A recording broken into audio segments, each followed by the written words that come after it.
అభిమన్యుడు. సగం తెలివితో ఏమీ అభిమన్యుడు పద్మవ్యూహంలో మృత్యువు పొంచి ఉంది అని తెలిసే వెళ్ళాడు. కానీ ఏదో చిన్న చిన్న నమ్మకం, తన వాళ్ళు తన వెంట ఉన్నారు అనే ఆశ, వాళ్ళు అతన్ని అనుసరించడంలో విఫలం అయ్యారు. అది తెలిసి ఇంకా ముందుకు చొచ్చుకుపోతూ కౌరవ సేనని కకావికలం చేశాడు. కర్ణ దుర్యోధనాదులకు ప్రాణభయం చూపించాడు. కృపాచార్యుడు ద్రోణాచార్యులకు చెమటలు పట్టించాడు. ఈరోజే యుద్ధానికి మనకి అంతం అనేలా భీకర పోరు సాగించాడు.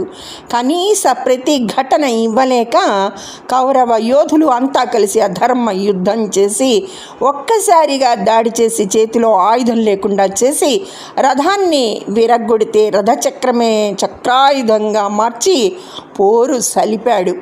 చావు అయితే వచ్చింది, కానీ వీరత్వం మాత్రం చరిత్రలో సువర్ణాక్షరాలతో లిఖించబడింది. ఒక్కసారి పని మొదలుపెట్టాక ఎంత ఇబ్బంది వచ్చినా దానిని విడవకూడదు. మన ఒంట్లో ఓపిక ఉన్నంత వరకు పోరాడాలి. ఎప్పుడు మనతో మన వాళ్ళు ఉండకపోవచ్చు.